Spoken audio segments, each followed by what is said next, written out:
আসসালামু আলাইকুম everyone, welcome back to my channel. আজকে আমি আপনাদের সঙ্গে শেয়ার করব ভীষণ মজার একটি পিঠার রেসিপি। আর এটি হলো দুধ পুলি পিঠার রেসিপি। আর এভাবে তৈরি করলে খুবই মজার হয়। এখন যেহেতু শীতের সিজন, আর এখন তো বাঙালিদের পিঠা পুলি খাওয়ার উৎসবে মেতে ওঠে সবাই।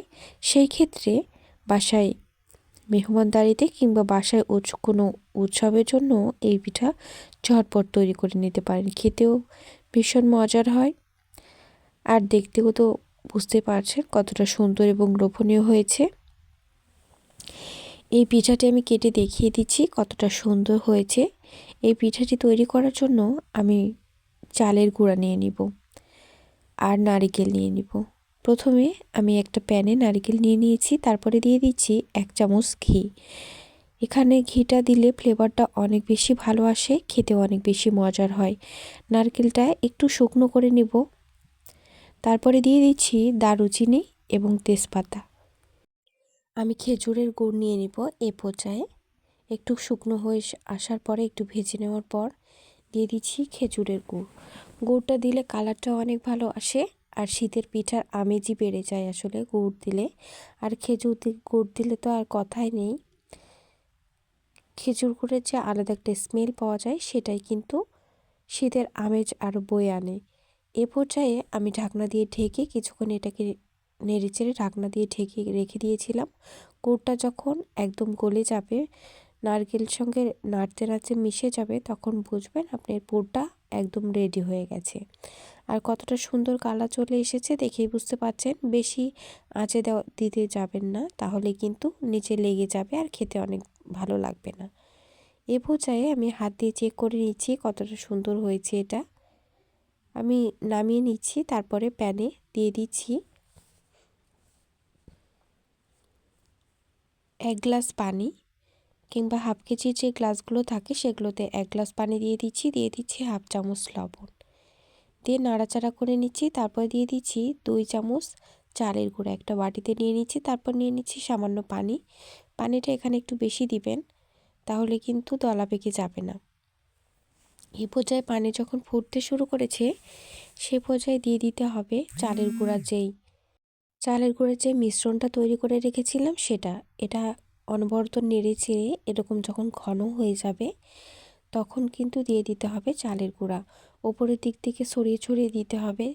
দেখতে হবে কতটুকু প্রয়োজন হয় ততটুকু কিন্তু দিতে হবে। আমার কিন্তু একদমই শুকনো চালের গুঁড়া, রোদে শুকানো একদম শুকনো চালের গুঁড়া।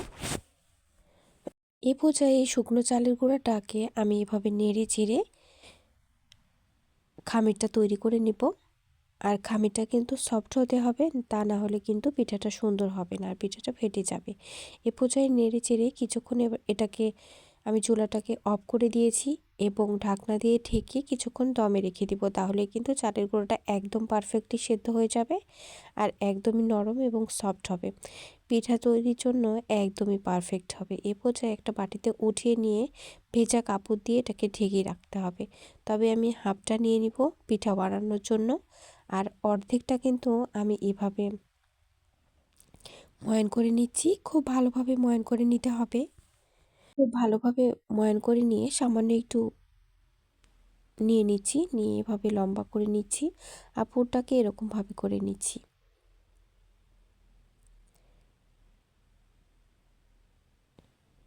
আর এভাবে আমি তৈরি করে নিচ্ছি। একটা বাটির মতো করে নিব, তবে একটু লম্বাটে করে নিতে হবে। যেহেতু আমি পিঠাগুলো একটু ভিন্নভাবে করে নিব, আমি একটু দেখিয়ে দিচ্ছি কিভাবে একটু লম্বাটে করে করে নিচ্ছি। আর এভাবে পিঠাটা তৈরি করলে একটু ভিন্নভাবে তৈরি করা যায়, আর দেখতেও সুন্দর হয়, খেতে অনেক বেশি মজার হয়। একটু পাতলা করে তৈরি করার চেষ্টা করবেন, একটু চিকন করে। তাহলে কিন্তু এই দুধে ভেজানো পুলি পিঠা বা দুধ পুলি পিঠা কিন্তু খুবই মজার হয় এভাবে তৈরি করলে। আর যতটা ছোট করবেন তত কিন্তু বেশি টেস্টি হবে, খেতে অনেক বেশি মজার হবে এভাবে তৈরি করলে। এ পর্যায়ে এভাবে আমি নিয়ে নিচ্ছি, এটা কিন্তু দেখেই বুঝতে হবে। এ পর্যায়ে এভাবে নিয়ে একটু লম্বাটে করে আমি মুখটাগুলো সিল করে দিয়ে একটু লম্বাটে করে নেব, তাহলে কিন্তু আমার পিঠাটা তৈরি হয়ে যাবে। আমি সবগুলো পিঠা কিন্তু সেমভাবে তৈরি করে নিয়েছি। আর আমার পিঠার রেসিপি ভালো লাগলে অবশ্যই লাইক দিবেন এবং কমেন্ট করে জানাবেন কেমন হয়েছে। এ পর্যায়ে আমি আরও তৈরি করে নিব সেম প্রসেসে। এভাবে কিন্তু কয়েকটা পিঠা তৈরি করে দেখিয়ে দিচ্ছি। সবগুলো পিঠা আমার তৈরি করা হয়ে গেছে। এ পর্যায়ে বাটিতে উঠিয়ে দেখিয়ে দিচ্ছি কেমন লম্বাটে করে পিঠাগুলো তৈরি করেছি। এভাবে চেষ্টা করবেন পিঠাগুলো তৈরি করার জন্য, তাহলে খেতেও অনেক বেশি মজার হবে আর একদম পুরে ভরা হবে পিঠাগুলো। এ পর্যায়ে আমি হাফ লিটারের মতো দুধ নিয়ে নিচ্ছি, হাফ লিটার একটু বেশি, 1 লিটারের একটু কম আর কি। দিয়ে দিচ্ছি চিনি হাফ কাপের মতো, আর দিয়ে দিচ্ছি গুড়। গুড়টা আপনি চাইলে স্কিপও করতে পারেন, আবার শুধু গুড় দিয়েও পিঠাটা তৈরি করে নিতে পারেন। এ পর্যায়ে দিয়েছি তেজপাতা এবং দারুচিনি, এবং চাইলে আপনারা সাদা এলাচও দিতে পারেন। দিয়ে খুব ভালোভাবে চিনি এবং গুড় খুব ভালোভাবে মিক্স করে নিচ্ছি।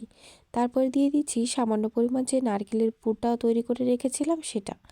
তবে আপনারা চাইলে শুধু নারকেল, সাদা ফ্রেশ নারকেল যেটা থাকবে সেটাও দিতে পারেন, তবে আমার ছিল না তাই আমি এটাই দিয়েছি। এ পর্যায়ে আমি পিঠাগুলোকে এর মধ্যে দিয়ে দিচ্ছি। যখন দুধে একদম বলক চলে আসবে কিংবা ফুটতে শুরু করবে তখন কিন্তু দিয়ে দিব। একটু ঘন করে নিব, তারপর পিঠাগুলো দিয়ে দিব। বেশি ঘন করবেন না, কারণ পিঠাগুলো কিছুক্ষণ এভাবে জাল করে নিতে হবে ঢাকনা দিয়ে ঢেকে। কিছুক্ষণ 3-4 বার ফুটবে এরকমভাবে একটু রান্নাটা করে নিতে হবে কিছু সময় ধরে, 5 থেকে 10 মিনিটের মতো। 10 মিনিটের মতো পিঠাগুলো এভাবে জাল করে নিয়ে আমি কিন্তু ঢাকনাটা খুলে চুলাটা অফ করে কিংবা চুলাটার সামান্য একটু